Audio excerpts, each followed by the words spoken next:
I think Anthony had great potential from the first time I saw him. I figured he would be a great pro, better than an amateur, and that's why he turned pro right away. Definitely has a great career in boxing, that's for sure.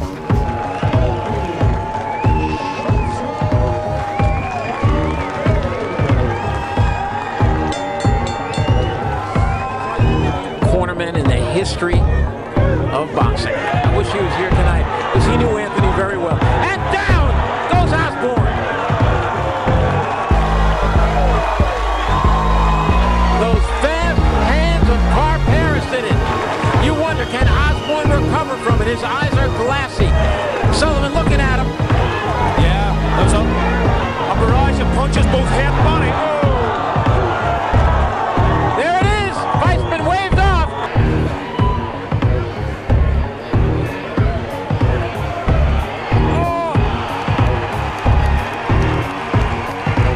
About tonight. High left hook staggered Velez, no question about it. Velez was hurt with that shot. Karperis knows it, and he will try to finish it. Karperis will try to finish it. May get a knockdown. Drilling him over and over. Final bell as Velez falls into the rope.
Yeah, I woke up 5:30, come in here, train people for 2-3 hours, run home, and then I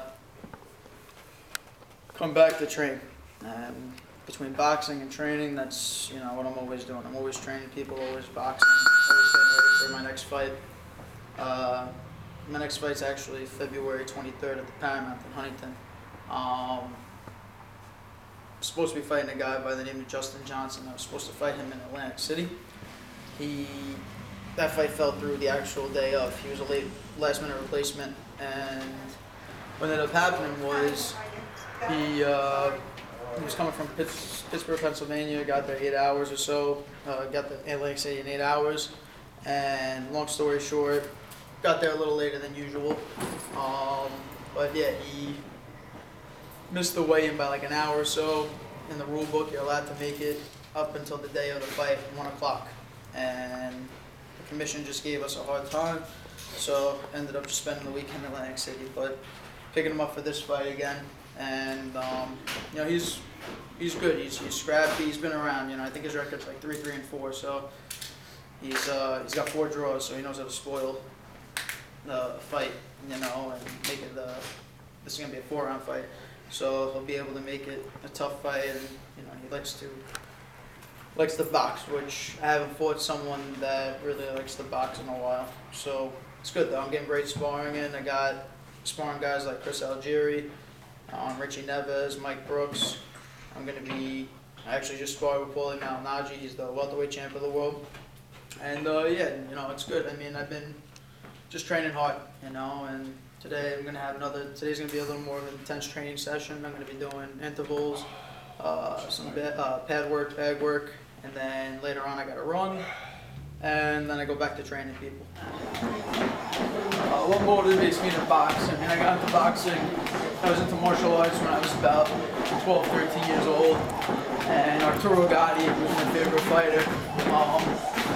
I actually started watching him. I watched his fights with Mickey Ward, and after watching those fights and seeing the fans cheer for him, and you know how they want them more, and they put on a great show for the whole audience, it really made me want to step in there. And since then, I've always been a hard worker. I want to put on good fights for people.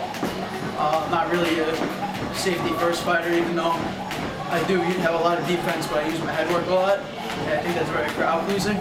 But yeah, I mean, I just want to be the best. You know, the training part is the most difficult part in fighting, because you constantly, you got to be always on your game. You got to make sure you stay dedicated. And for me, once I get into a routine or regimen, there's no stopping me. I always keep to it, whether it be losing the weight to get down to. You know, I fight at the 140-pound limit. But whatever it is, I always, you know, bust my butt and try and do the best I can. And when it comes to the actual fight, I love putting on a show for people. You can put me in the biggest arena, wouldn't make a difference. I love fighting in front of people. I love pleasing the crowd, you know, catering to them and making them want to come back, and you know, building more and more fans from them. I'm never afraid to step in the ring. You know what I mean? Like I said, I've been doing this for a long time. I've been hit to the body, hit to the head. You know, whatever's going to happen is going to happen, but like I said earlier, your training is going to be what dictates it. You know, as of right now, I'm a 4-round fighter. Probably after this next fight, I'll fight 6, but that's only 12 minutes in the ring. And, you know, the countless hours you put in is what's going to show you what you're going to put out in 12 minutes. You know, and like I said, I feel like when I'm training like this and I keep pushing, you know, pushing myself to my limits, and I got a good team around me to keep pushing me, there's nothing to be afraid of, because I know I did everything I could do to protect.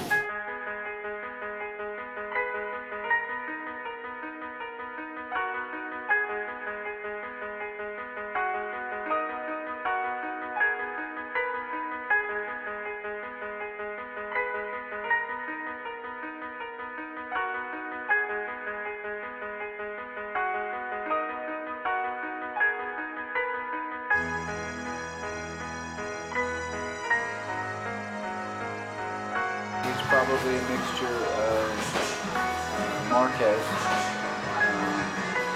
and Burton.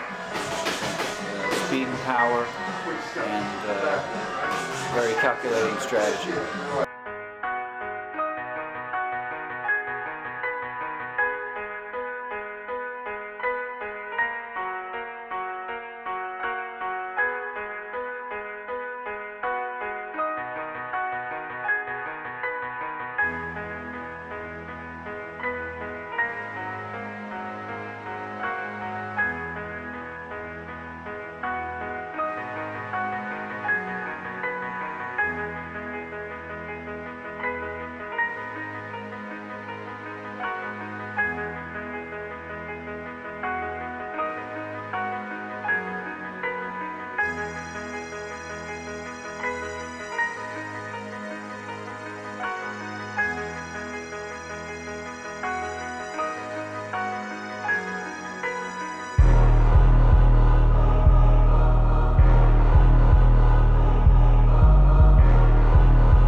Multi-dimensional fighter. He could adjust to anything. And when it comes to nitty-gritty, you could turn him into a lion, a real tiger. He's gonna go for broke, you know? It'll be okay. I would say in 4 years, I would see Anthony being in the top 10. We keep up the pace that we're at. He keeps learning at the pace that we're learning. The team is learning. I think Anthony has a legitimate opportunity to become a world champion, say 4 to 5 years.